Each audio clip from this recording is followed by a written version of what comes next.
مرکز ولایت علی پاکستان سندھ کا قیام 2020 میں ہوا، جب ہر طرف سے طاغوتی نظام کو مسلط کرنے کی کوشش کی جا رہی تھی۔ یہ وہ وقت تھا جب بدعقیدگی کا ایک طوفان مذہب شیعہ کی رگوں میں زہر بن کر سرایت کر رہا تھا۔ ولایت فقیہ اور اجتہادی نظام کی بدعت نے اصل ولایت کو پس منظر میں دھکیل دیا تھا۔ ولایت معصوم جھوٹ ہے، ولایت مصطفیٰ غلط ہے، ولایت علی غلط ہے۔ علی موجود نہیں ہے، مصطفیٰ موجود نہیں ہے، معصوم موجود نہیں ہے، معصوم کے مکتب کا فقیہ موجود ہے۔ اس سے زیادہ حقیقت پسند نہیں جاؤ پر ایمان رکھتا ہو کہ اللہ جو چاہے کر سکتا ہے، پس اگر وہ چاہے تو نقل کفر نہ باشد، حضرت امام حسین علیہ السلام کو جہنم بھیج دے اور یزید کو جنت۔ کوئی آواز نہ اٹھ سکے، دشنام، فتوے اور یہاں تک کہ زندان، تاکہ باطل نظام ولایت فقیہ محفوظ رہے۔ وہ اگر تمہارے ذہن میں ہضم نہیں ہوتا نظام تو تم نظام کی بات نہیں کرو، مگر نظام کے خلاف بات نہیں کرو۔ نظام کے خلاف اگر بات کی تو یاد رکھنا نسلیں پچھتائیں گی تمہاری۔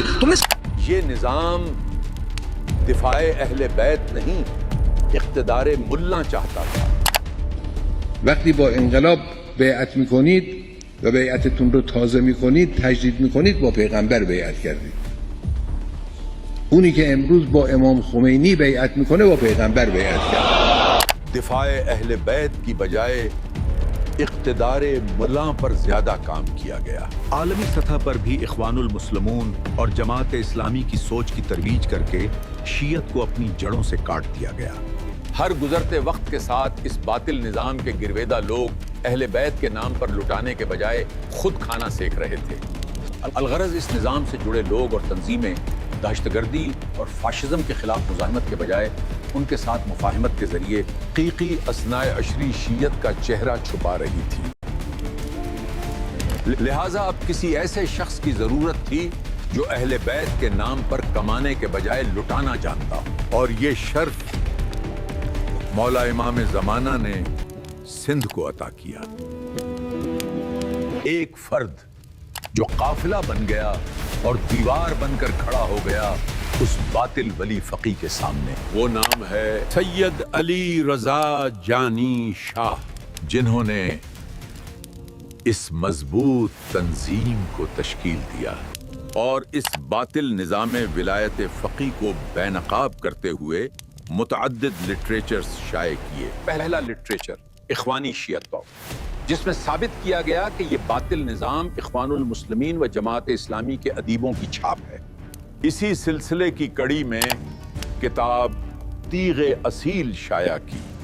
آج کم از کم فخر اس بات کا ہے کہ پاکستان کے صوبہ سندھ، اس غیور سندھ کی عظیم دھرتی سے اور سندھ دھرتی کے چھوٹے سے شہر لاڑکانہ کی سرزمین سے اس باطل نظام ولایت فقیہ کے خلاف ایک دوسرا نعرہ بلند ہو رہا ہے۔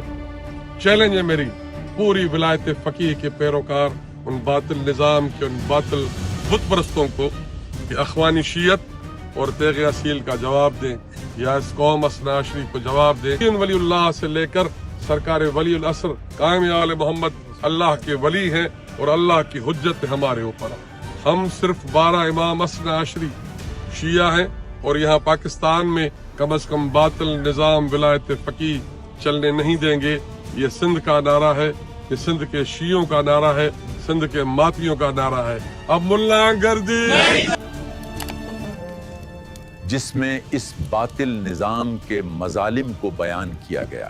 یہ کتاب ایرانی انقلاب کے سربستہ رازوں سے پردہ اٹھاتی ہے تاکہ نوجوان نسل کو اس بظاہر پرکشش نظر آنے والے سانپ کے منہ میں چھپے زہر سے آشنا کیا جا سکے۔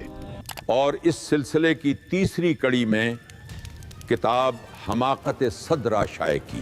غیر مسلم فلسفے کو تصوف اور عرفان کا نام دے کر کس طرح سے مذہب اسلام میں داخل کیا گیا، چاہے وہ فلاسفہ یونان تھے، افلاطون، فلوطین اور مانی وغیرہ، یا ان کے نظریات کو اپنانے والے ایرانی، یا مسلمانوں میں ابن عربی اور ملا صدرہ وغیرہ۔ جیسے وحدت الوجود، رویت الہی، اصالت وجود، کشف، ریاضت، ہم جنس بازی وغیرہ کے تصورات۔ اس مختصر کتاب میں آپ کو یہ تمام داستان ستم پڑھنے کو ملے گی اور قرآن و احادیث سے ان تمام باطل نظریات و عقائدات کا رد بھی ملے گا۔ اس تنظیم میں اس باطل نظام کے خلاف علمی و فکری کام جاری ہیں اور مزید لٹریچرز شائع ہونے والے ہیں۔ اس میں کوئی شک نہیں کہ اس وقت پاکستان کے صوبہ سندھ کے اندر سب سے مضبوط اور مؤثر شیعہ تنظیم مرکز ولایت علی پاکستان سندھ ہی ہے۔ جب بھی کوئی شان اہل بیت میں گستاخی کرتا ہے تو اسے اسی پلیٹ فارم سے بھرپور جواب دے کر اس کا منہ بند کیا جا رہا ہے۔ تقریر، تحریر اور تدریس کے سلسلے جاری ہیں جن کے ذریعے سے عوام کے اندر سے ملا کا خوف نکالا جا رہا ہے۔ وہ اہل ولا خطباء و ذاکرین جو کبھی منبر سے اشاروں میں ولایت علی بیان کرتے تھے، اب وہ کھل کے علی ولی اللہ کی تبلیغ کر رہے ہیں۔ میرے سربراہ سید علی رضا جانی شاہ نے حقیقی شیعہ اثنا عشری کے لیے مرکز ولایت علی پاکستان سندھ کی صورت میں ایسے مضبوط پلیٹ فارم کا انعقاد کیا ہے۔ مقصد کربلا علی ولی اللہ، علی ولی اللہ واجب است، ولایت فقی باطل است۔